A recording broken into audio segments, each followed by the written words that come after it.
Hey, well, welcome to Afterthoughts with Kaylee and Lee, except for this time it's not with Kaylee, it's with Tiana. Hi.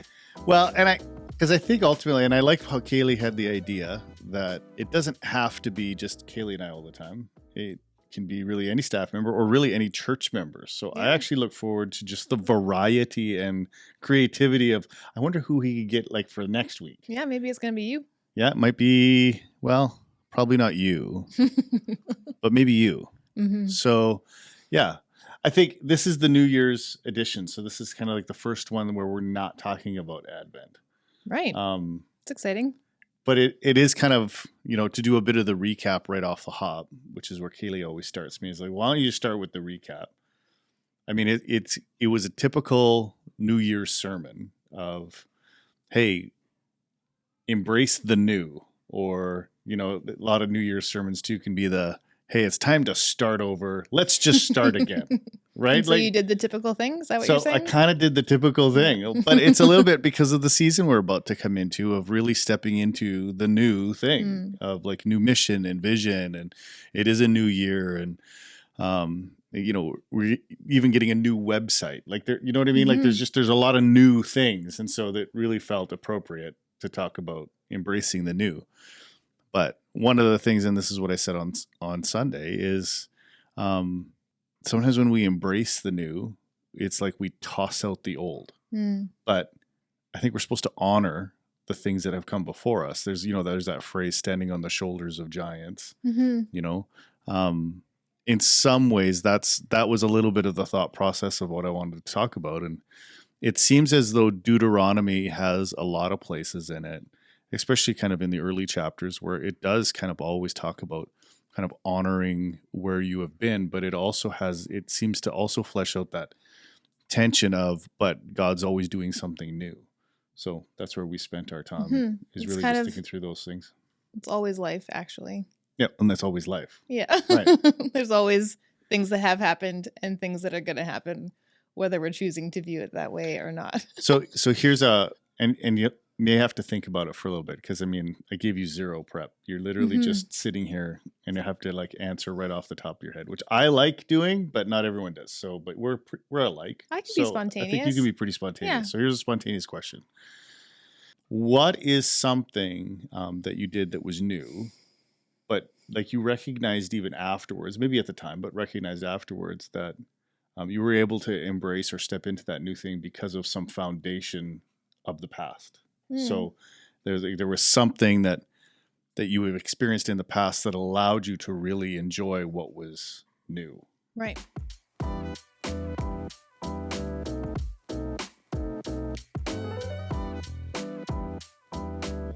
I don't know why. First thing that popped in my mind was when I did YWAM. So that's like a youth with a mission discipleship school. And I did it in Barbados, which isn't a third world country, but isn't like a typical Western first world country. It's kind of in the middle somewhere. And so because I'd been on previous missions trips, first of all, I wasn't as shocked by the culture shock, and as well as some of the things about life that were a little less first world that I'd been used to growing up. I didn't find as difficult, I noticed, as some of the other students who hadn't had any cross-cultural experiences before. Right. And so I remember being thankful for some of the trips I'd done and that I was able to enjoy and kind of dive into that experience in a more in-depth way right away than some of the other students were. Yeah, it's like you had the foundation in place. Yeah.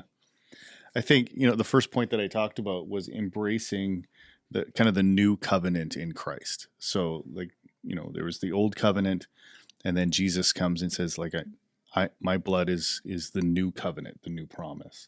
And so he's doing something new. But I thought about Lamentations as this kind of this tension in some ways between God is who he always was. His promises are always true. So you see some of those in the old covenant, but then he's also doing something new all the time. And so Lamentations just says the steadfast love of the Lord never ceases. So there's this promise of like, it never changes. Just it's steady. But his mercies never come to an end. They're new every morning, and great is your faithfulness. So it's like, again, embracing the old, but then embracing the new at the same time. So here's a question for you guys, just to kind of stop and think about.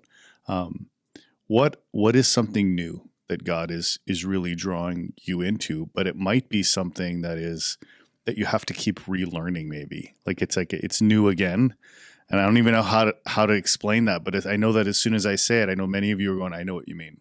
It's new again.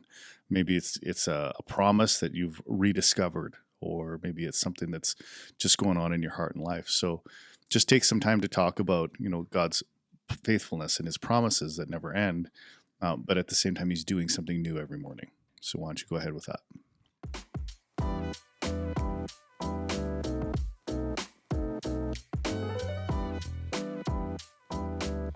Secondly, as I talked about, like we want to respect our traditions without idolizing them. I mentioned sacred cows. And church is full of sacred cows. Mm-hmm. So like you grew up in church, your dad was a pastor here and has been in ministry a long time. And so you've been involved in church your whole life. And so what are some of the kind of the most interesting or craziest sacred cows that you've come across in a church? And it could be anything from like a ministry, or it could be like a decoration on the wall, or do you know what I mean? Like, yep. What, as soon as I say sacred cow, what comes into your mind?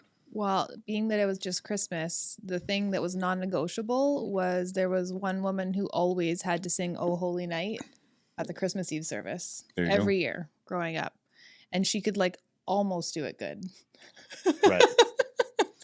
Which also made it enjoyable for everyone too, especially my family who would only come to that service. That was their only experience. They actually looked forward to trying to sit through it without getting the giggles. Right. Okay. Yeah, and it was pretty good. I mean, she did better than I could, but that was, it was like always was there. I mean, I wasn't involved at the level of who's deciding what goes in the Christmas Eve service, but it seemed like a non-negotiable. It was happening. Maybe well, what about in your family, or, in life? Like, what are kind of like, these are the untouchable, like sacred cow things? Because it can have like the silly things, it's like my mom and dad had specific chairs they sat in. Oh, I know one. I don't know where these thoughts come from. You cannot have Caesar salad from store-bought dressing. You have to make it yourself, and it has to be like our family recipe. Okay. If we're going to have Caesar salad. So you can't like just buy Caesar dressing and put it on there. It's like, why are you sacrilegious in our family? And dinner's over. Yeah. Yeah. Okay. It's never happened, so I don't know what would happen.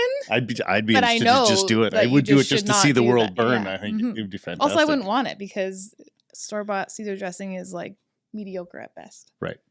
I guess when you do have the good stuff, why would you? But if you serve it to me, I will be thankful. Yeah. There it is.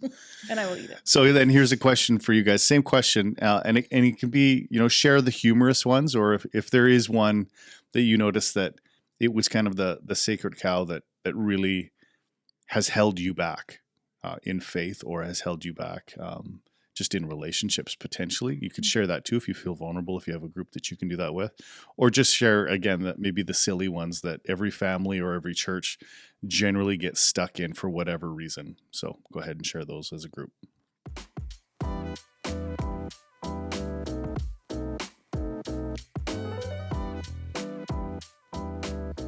And then lastly, and this is the one where I wanted to really emphasize, especially for this, because I think it really depicts where we are headed and where we have been, I think, as a church for a long time, is building bridges between generations. So there is nothing that I think says that we are embracing the new and honoring the old than multi-generational ministry.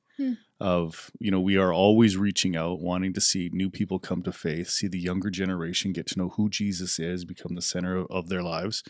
And we want to do that multi-generationally, which means that we need our seniors, we need our adult ministries all building into the next generation. When you were growing up, and you've been in youth ministry for a while now, both as a minister, but you've been volunteering in it, plus we're in it for, as a kid. Is there anyone for you that stands out? And if they're still someone that people would know here, I mean, name them by name. Someone that stands out from the older generation that really built into you, that was significant. Like when you start thinking about the older generation building into you, as a young leader or as a young person, Mm-hmm. who stands out, or at least first person that comes to your mind? Because there's always multiple, right? Totally. Well, when I first moved to Summerland here, I just graduated. And so I didn't participate in youth at SBC, but young adults I did. And the Julians hosted the college and career group in their home. And so they were some of the first connections from an older generation that I connected with. And they just are, as if you know the Julians, you know, they're really good at loving people. And so I felt like I belonged and was loved really quickly. Also got to know them more and more through the years and learn lots from them and appreciate them. In my own youth group, I thought of Joe and Joanne Flood is a couple that came to my mind. And it's not like either of them were my leaders necessarily, but they just were at the things. They would host things at their property. Remember they bringing their little tiny kids on camping trips and just showed up a lot. And I just remember feeling very loved by them. They both have very kind, warm, friendly, loving personalities that drew everyone in. And those were the first faces that came to mind when I thought of my youth group and welcoming people. And so, they would be people that would be like younger than me now, probably, because they had young kids at the time, which is weird when I think of them being the older generation. When you were talking about the Julians and like the stage of life you would have been in, they would have been my age at the time. Yeah, because their kids had just graduated. Like, the older couple. Some were in school. Yeah. And I'm like, that's weird. Am I the older couple now? Well, like, is that? I'm not far behind nope, you. You're not. So. Yeah. And then I think of Maud in our own youth group who would come out while we were hanging out and just loved kids and, invited them over to work on their musical costumes and whatever. And so I love that. So then here's the question for small group, and we'll wrap it up here. Who are you mentoring? Who are you building into? Like if you are the older generation, and I would say that is 35 plus probably, who are you building into? It takes intentionality. The Julians being the great example of, they were intentional about, hosting groups and getting young adults or alpha marriage or, so being intentional with that. Who are you building into? And it can be family. It could be here at church. It could be in the community. It could be your neighbor. It doesn't matter. But just share a little bit of like, who do you build into? And then I think on the other side of that is who's building into you. If we are going to embrace connection and belonging and transformation here at SBC and really see multi-generational ministry thrive, then that means that someone's building into me as I'm building into others. But that should be true of everybody. And if that's true for everybody, then we really are cooking with gas. So you're saying being multi-generational is honoring the old and investing in the new at the same time. That's the point you're making? That's right. Ooh, I love it. Yeah.